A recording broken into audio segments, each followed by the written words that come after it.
Imaginez un instant. Et si un document, qui viendrait soi-disant d'une civilisation extraterrestre, nous donnait une philosophie complètement différente sur une activité aussi basique que le jeu? Eh bien, c'est précisément ce qu'on va explorer. On va se pencher sur un texte vraiment étrange, attribué à une civilisation qui s'appellerait Humo et qui remet en question toute notre approche du loisir, du sport et même de la santé mentale. Allez, on plonge là-dedans. Alors, au cœur de leur société, on trouve un concept qui transforme le simple fait de jouer en, en une discipline essentielle. C'est une véritable pierre angulaire de leur équilibre en tant que peuple. Voilà le mot-clé, Oxuokiaa. Pour nous, ça se traduirait par jeu ou sport. Mais pour eux, c'est bien plus que ça. C'est un art total, holistique. Ce n'est pas du tout une distraction, mais une méthode pensée pour développer l'être humain dans son intégralité, le corps et l'esprit, de manière parfaitement synchronisée. Et l'importance de cette pratique est immense. Le document insiste là-dessus. En dehors du boulot, des tâches sociales ou de l'éducation, tout le reste du temps est dédié à cet art du jeu. Ça nous donne une idée de la place centrale que ça occupe dans leur vie de tous les jours. Et c'est là qu'on arrive au cœur du problème qu'ils prétendent avoir résolu. Ils affirment, tenez-vous bien, qu'il leur a été plus facile de guérir le cancer que d'éradiquer les névroses comme l'anxiété ou l'hystérie. C'est une affirmation pour le moins audacieuse qui place leur vision du jeu au centre de la santé psychologique. Bon, alors, en quoi leur approche est-elle si différente de la nôtre? C'est vraiment ici que le fossé se creuse. Voilà la distinction fondamentale. Sur Terre, on utilise la ludothérapie comme un remède. C'est un traitement pour des problèmes qui sont déjà là, bien installés. Eux, c'est tout le contraire. Leur méthode, c'est une mesure de prévention, appliquée à absolument tout le monde pour que ces troubles n'aient même pas la chance d'apparaître. D'après ce texte, leur taux de maladie mentale, qui serait bien plus faible que chez nous, reposerait sur ces deux piliers. D'un côté, un équilibre moral et spirituel solide, et de l'autre, cette fameuse prévention systématique par le jeu. Maintenant, voyons un peu comment ces prétendus visiteurs analysent notre propre façon de voir le sport et les loisirs. Et le moins qu'on puisse dire, c'est que leur regard n'est pas tendre du tout.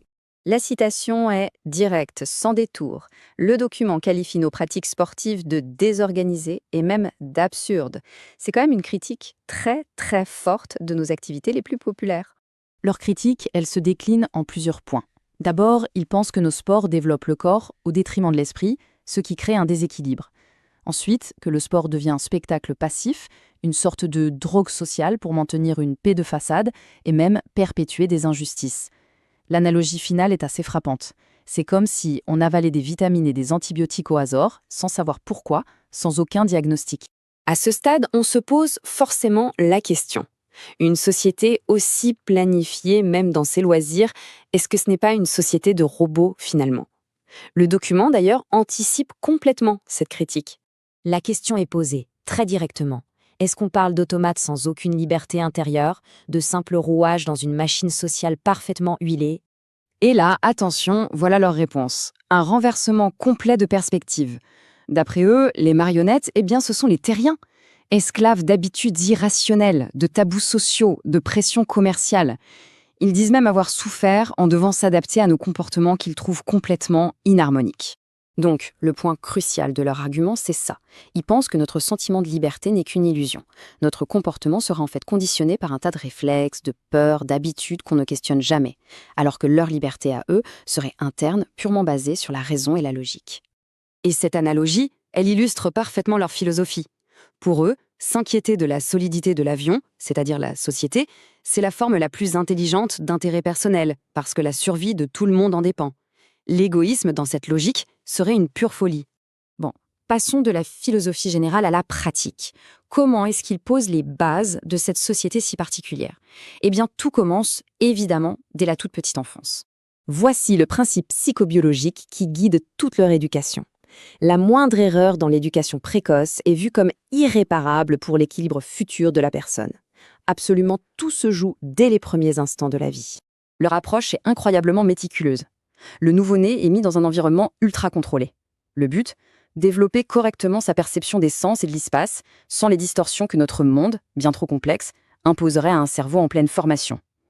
Pas d'objets compliqués, juste des formes simples, des couleurs, pour construire sa perception du monde, pas à pas. Cet exemple concret est vraiment parlant. Imaginez un enfant qui découvre son propre corps, un comportement tout à fait naturel. Le parent terrien, selon eux, réagirait souvent par la panique, l'interdit, le fameux non. Et bim, on crée une association négative. Le parent oumite, lui, est formé pour simplement détourner l'attention de l'enfant vers autre chose, sans drame, sans forcer, pour éviter de créer un réflexe conditionné qui pourrait être nuisible plus tard.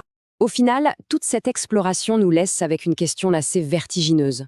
Si une société pareille, parfaitement planifiée pour le bien-être de tous et la santé mentale était possible, quel serait le prix à payer? Que serions-nous prêts à sacrifier en termes de spontanéité, de chaos et de ce qu'on appelle aujourd'hui notre liberté individuelle? La question reste ouverte.